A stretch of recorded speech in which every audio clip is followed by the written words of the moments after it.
Hello जय हिंद साथियों, स्वागत करता हूँ आज के सामान्य ज्ञान के इस नए वीडियो में। आज की इस वीडियो में हम लोग देखेंगे सामान्य ज्ञान के टॉप 40 ऐसे जीके क्वेश्चन जो आप सभी के आने वाले बिहार पुलिस एग्जाम के लिए वेरी मोस्ट इंपॉर्टेंट होने वाले हैं और आप सभी प्रैक्टिस सेट जरूर लगाइएगा। चलिए क्वेश्चन नंबर 1 की ओर बढ़ेंगे।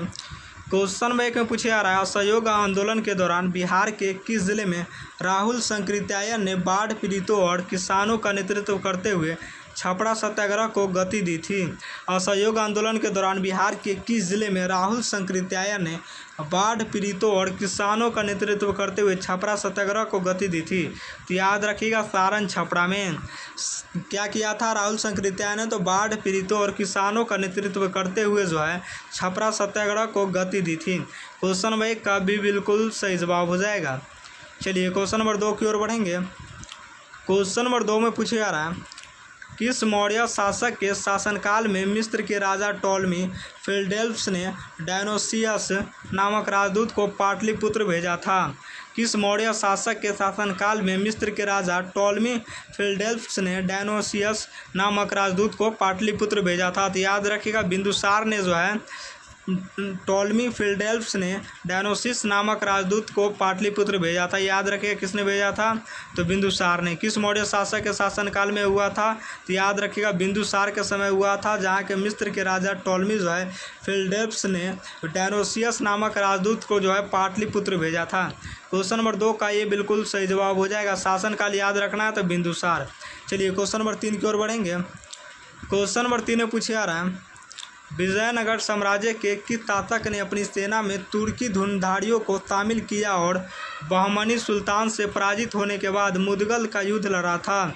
विजयनगर साम्राज्य के किस शासक ने अपनी सेना में तुर्की धनुर्धारियों को शामिल किया और अपनी बहमनी सुल्तान से पराजित होने के बाद मुदगल का युद्ध लड़ा था? तो याद रखिएगा, किसने किया था? तो देवराय प्रथम ने।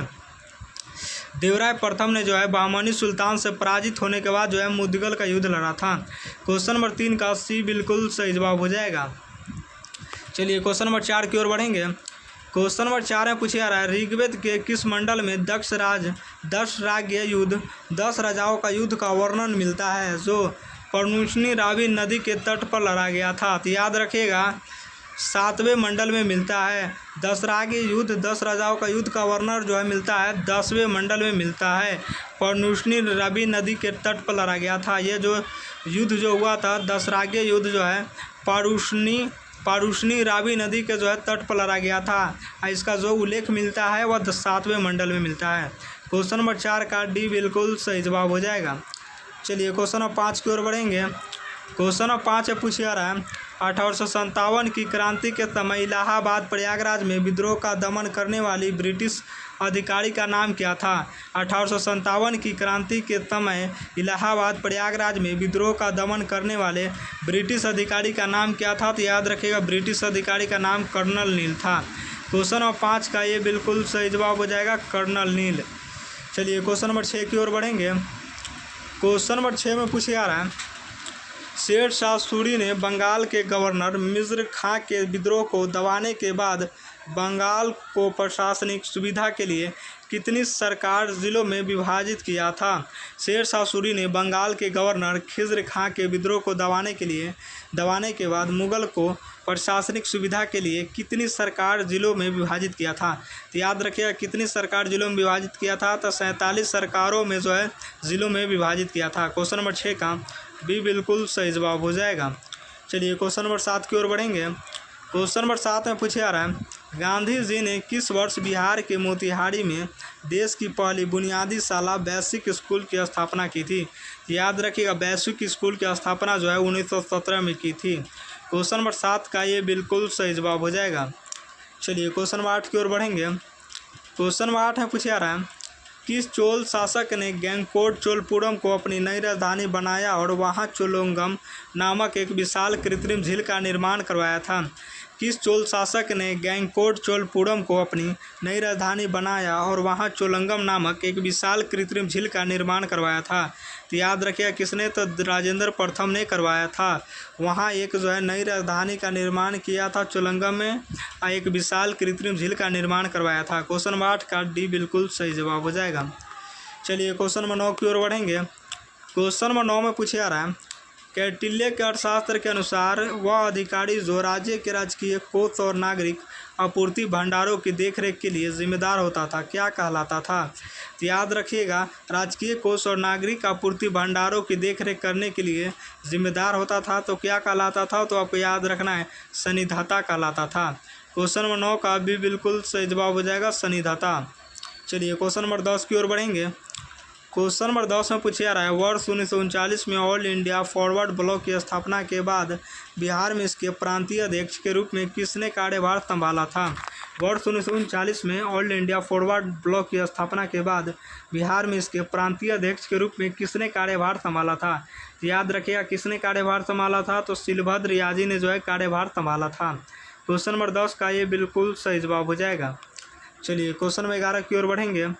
क्वेश्चन नंबर 11 में पूछा रहा है, भारत के निम्नलिखित भू आकृतिक विभाजनों में से कौन सा भाग मालदा गैप द्वारा मेघालय के पठार से अलग होता है?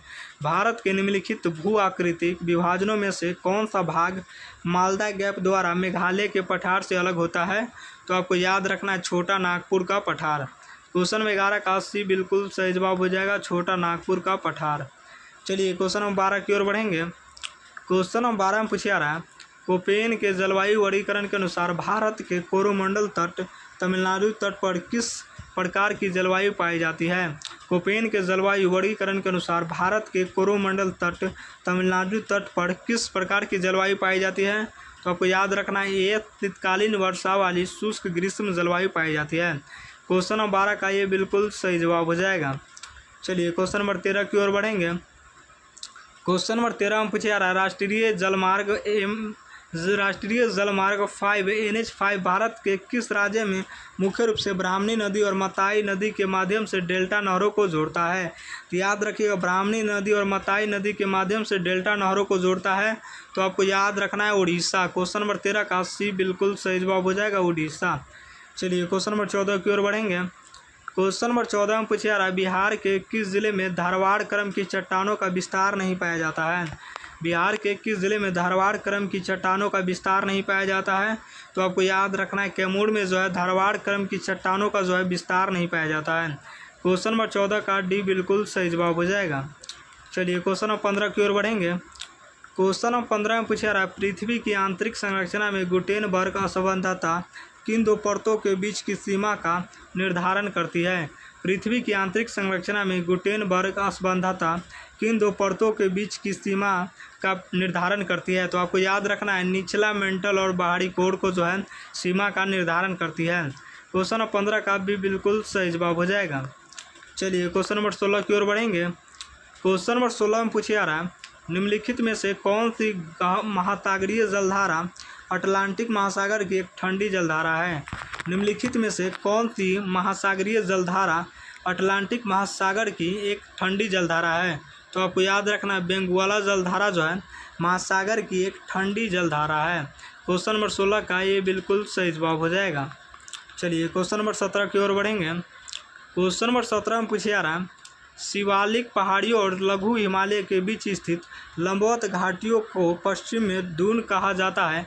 इन्हें पूर्व के किस नाम से जाना जाता है? इन्हें पूर्व में किस नाम से जाना जाता है? तो याद रखना, इन्हें पूर्व में जो है किस नाम से जाना जाता है? तो दुआर्स के नाम से जाना जाता है, दुआर। क्वेश्चन नंबर 17 का डी बिल्कुल सही जवाब हो जाएगा। चलिए क्वेश्चन नंबर 18 की ओर बढ़ेंगे। क्वेश्चन नंबर 18 में पूछा जा रहा है, भारत का एकमात्र सक्रिय ज्वालामुखी द्वीप बैरन द्वीप किस भाग के पूर्व में स्थित है? भारत का एकमात्र सक्रिय ज्वालामुखी द्वीप बैरन द्वीप किस भाग के पूर्व में स्थित है? तो याद रखिएगा, मध्य अंडमान भाग के जो है पूर्व में स्थित है। क्वेश्चन नंबर 18 का ये बिल्कुल सही जवाब हो जाएगा, मध्य अंडमान। चलिए क्वेश्चन 19 की ओर बढ़ेंगे। क्वेश्चन 19 से पूछा जा रहा है, डोलड्रम्स का विस्तार मुख्य रूप से किन अक्षांशों के बीच होता है? डोलड्रम्स का विस्तार मुख्य रूप से किन अक्षांशों के बीच होता है? तो आपको याद रखना है, 5 डिग्री उत्तर से 5 डिग्री दक्षिण अक्षांशों के बीच होता है। क्वेश्चन 19 का सी बिल्कुल सही जवाब हो जाएगा। चलिए क्वेश्चन नंबर 20 की ओर बढ़ेंगे। क्वेश्चन नंबर 20 में पूछा जा रहा है, बिहार का बरेला झील पक्षी आश्रयनी किस जिले में स्थित है? बिहार का बरेला झील पक्षी आश्रयनी किस जिले में स्थित है? तो आपको याद रखना है, वैशाली जिले में स्थित है। क्वेश्चन नंबर 20 का भी बिल्कुल सही जवाब हो जाएगा, अस्रायणी ज़िले में जो है स्थित है। अस्रायणी किस ज़िले में स्थित है? अस्रायणी वैशाली ज़िले में स्थित है। चलिए क्वेश्चन नंबर 21 की ओर बढ़ेंगे। क्वेश्चन में 21 से पूछा रहा है, संसद के किसी सदस्य के 60 दिनों तक बिना अनुमति अनुपस्थित रहने पर पद रिक्त घोषित करने का प्रावधान किस अनुच्छेद में है? संसद के किसी सदस्य के 60 दिनों तक बिना अनुमति अनुपस्थित रहने पर पद रिक्त घोषित करने का प्रावधान किस अनुच्छेद में है? याद रखना, अनुच्छेद 101 में है। क्वेश्चन में 21 का ये बिल्कुल सही जवाब हो जाएगा, अनुच्छेद 101 में है। चलिए क्वेश्चन नंबर 22 की ओर बढ़ेंगे। क्वेश्चन नंबर 22 में पूछा जा रहा है, अशोक मेहता समिति ने पंचायती राज के लिए कितनी स्तरीय ढांचे की सिफारिश की थी? अशोक मेहता समिति ने पंचायती राज के लिए कितने स्तरीय ढांचे की सिफारिश की थी? तो आपको याद रखना है, द्विस्तरीय टू टायर ढांचे की सिफारिश की थी। क्वेश्चन नंबर 22 का सी बिल्कुल सही जवाब हो जाएगा। चलिए क्वेश्चन नंबर 23 की ओर बढ़ेंगे। क्वेश्चन नंबर 23 में पूछा जा रहा है, सामाजिक आर्थिक और राजनीतिक न्याय का आदर्श किस क्रांति से प्रेरित है? सामाजिक आर्थिक और राजनीतिक न्याय का आदर्श किस क्रांति से प्रेरित है? तो आपको याद रखना है, रूसी क्रांति 1917 से जो है प्रेरित है। क्वेश्चन नंबर 23 का सी बिल्कुल सही जवाब हो जाएगा। चलिए क्वेश्चन नंबर 24 की ओर बढ़ेंगे। क्वेश्चन नंबर 24 से पूछा जा रहा है, सर्वोच्च न्यायालय को अपने निर्णयों की समीक्षा करने की शक्ति किस अनुच्छेद से प्राप्त है? सर्वोच्च न्यायालय को अपने निर्णयों की समीक्षा करने की शक्ति किस अनुच्छेद से प्राप्त है? तो आपको याद रखना है, किस अनुच्छेद से प्राप्त है? तो अनुच्छेद 137 से प्राप्त है। क्वेश्चन नंबर 24 का डी बिल्कुल सही जवाब हो जाएगा। चलिए क्वेश्चन नंबर 25 की ओर बढ़ेंगे। क्वेश्चन नंबर 25 में पूछा जा रहा है, राष्ट्रपति के चुनावों से संबंधित विवादों का अंतिम निर्णय कौन करता है? राष्ट्रपति के चुनावों से संबंधित विवादों का अंतिम निर्णय कौन करता है? तो आपको याद रखना है, भारत का सर्वोच्च न्यायालय करता है। क्वेश्चन नंबर 25 का ये बिल्कुल सही जवाब हो जाएगा, भारत का सर्वोच्च न्यायालय। चलिए क्वेश्चन नंबर 26 की ओर बढ़ेंगे। क्वेश्चन नंबर 26 में पूछा जा रहा है, वर्ष 1961 में पंचायती राज लागू करने वाला राजस्थान के बाद दूसरा राज्य कौन था? वर्ष 1961 में पंचायती राज लागू करने वाला राजस्थान के बाद दूसरा राज्य कौन था? तो याद रखना है, दूसरा राज्य जो है आंध्र प्रदेश है। क्वेश्चन नंबर 26 का बी बिल्कुल सही जवाब हो जाएगा, वर्ष 1961 में पंचायती राज लागू करने वाला राजस्थान के बाद दूसरा राज्य कौन था? तो आंध्र प्रदेश था, याद रखेंगे। क्वेश्चन नंबर 26 का भी बिल्कुल सही जवाब हो जाएगा। चलिए क्वेश्चन नंबर 27 की ओर बढ़ेंगे। क्वेश्चन नंबर 27 से पूछा जा रहा है, डॉक्टर BR अम्बेडकर ने संविधान के किस भाग को सबसे अलौकिक भाग कहा था? डॉक्टर BR अम्बेडकर ने संविधान के किस भाग को सबसे अलौकिक भाग कहा था? तो आपको याद रखना, भाग 3 मौलिक अधिकार को जो है अलौकिक भाग कहा था। क्वेश्चन नंबर 27 का सी बिल्कुल सही जवाब हो जाएगा। चलिए क्वेश्चन नंबर 28 की ओर बढ़ेंगे। क्वेश्चन नंबर 28 में पूछा जा रहा है, निम्नलिखित में से कौन सा सुमेलित नहीं है? तो याद रखेंगे, निम्नलिखित में से कौन सा सुमेलित नहीं है? तो आपको याद रखना है, 42वां संशोधन संपत्ति के अधिकार को कानूनी अधिकार बनाना जो है सुमेलित नहीं है। निम्नलिखित में से कौन सा सुमेलित नहीं है? तो याद रखेंगे 42वां संशोधन। 42वां संशोधन में जो है संपत्ति के अधिकार को कानूनी अधिकार बनाना जो है सुमेलित नहीं है। क्वेश्चन नंबर 28 का डी बिल्कुल सही जवाब हो जाएगा। चलिए क्वेश्चन नंबर 29 की ओर बढ़ेंगे। क्वेश्चन नंबर 29 से पूछा जा रहा है, अनुच्छेद 263 के तहत अंतर्राज्यीय परिषद की स्थापना करने की शक्ति किसके पास है? अनुच्छेद 263 के तहत अंतर्राज्यीय परिषद की स्थापना करने की शक्ति किसके पास है? तो आपको याद रखना है, भारत के राष्ट्रपति के पास है। क्वेश्चन नंबर 29 का भी बिल्कुल सही जवाब हो जाएगा, भारत के राष्ट्रपति। चलिए क्वेश्चन नंबर 30 की ओर बढ़ेंगे। क्वेश्चन नंबर 30 में पूछा जा रहा है, लोकसभा के नियम 193 के तहत अल्पकालिक चर्चा के लिए अधिकतम कितने दिन निर्धारित किए जा सकते हैं? लोकसभा के नियम 193 के तहत अल्पकालिक चर्चा के लिए अधिकतम कितने दिन निर्धारित किए जा सकते हैं? तो याद रखना, अधिकतम कितने दिन निर्धारित किए जा सकते हैं? तो आपको याद रखना है, अधिकतम जो है कितने दिन निर्धारित किए जा सकते हैं? तो अधिकतम जो है 5 दिन जो है निर्धारित किए जा सकते हैं। क्वेश्चन नंबर 30 का डी बिल्कुल सही जवाब हो जाएगा। चलिए क्वेश्चन नंबर 31 की ओर बढ़ेंगे। क्वेश्चन नंबर 31 से पूछा जा रहा है, प्रकाश का कौन सा गुण माध्यम बदलने पर अपवर्तित रहता है? तो याद रखिए, प्रकाश का कौन सा गुण माध्यम बदलने पर अपवर्तित रहता है? तो आपको याद रखना है, आवृत्ति, फ्रीक्वेंसी। क्वेश्चन नंबर 31 का ये बिल्कुल सही जवाब हो जाएगा, फ्रीक्वेंसी। चलिए क्वेश्चन नंबर 32 की ओर बढ़ेंगे। क्वेश्चन नंबर 32 से पूछा जा रहा है मानव शरीर की जैविक घड़ी किस ग्रंथि को कहा जाता है। तो मानव शरीर की जैविक घड़ी जो है किस ग्रंथि को कहा जाता है, तो आपको याद रखना है पीनियल ग्रंथि को कहा जाता है। क्वेश्चन नंबर 32 का सी बिल्कुल सही जवाब हो जाएगा, पीनियल ग्रंथि को जैविक घड़ी कहा जाता है। चलिए क्वेश्चन नंबर 33 की ओर बढ़ेंगे। चलिए क्वेश्चन नंबर 33 से पूछा जा रहा है जिन परमाणुओं में न्यूट्रॉनों की संख्या समान होती है उन्हें क्या कहते हैं। जिन परमाणुओं में न्यूट्रॉनों की संख्या समान होती है उन्हें क्या कहते हैं, तो सम न्यूट्रॉनिक कहते हैं, साम न्यूट्रॉनिक कहते हैं। याद रखेंगे आइसोटोनस कहते हैं, आइसोटोनस कहते हैं। क्वेश्चन नंबर 33 का डी बिल्कुल सही जवाब हो जाएगा। चलिए क्वेश्चन नंबर 34 की ओर बढ़ेंगे। क्वेश्चन नंबर 34 से पूछा जा रहा है फ्लोएम में भोजन के परिवहन के लिए कौन सा खनिज आवश्यक है।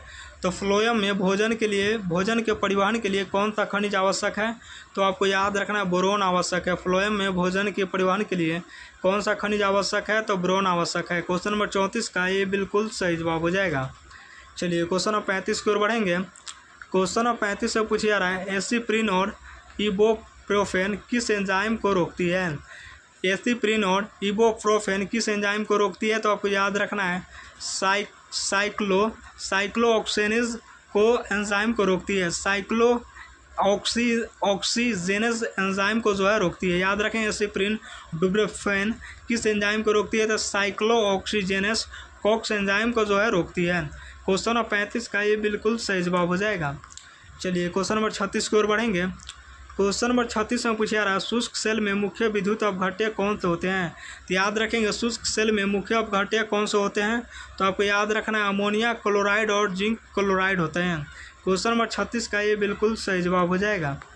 चलिए क्वेश्चन नंबर 37 की ओर बढ़ेंगे।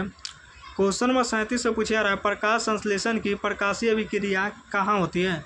तो प्रकाश संश्लेषण की प्रकाशीय अभिक्रिया कहाँ होती है, तो आपको याद रखना है ग्रेना में होती है, थाइलाकोइड में होती है।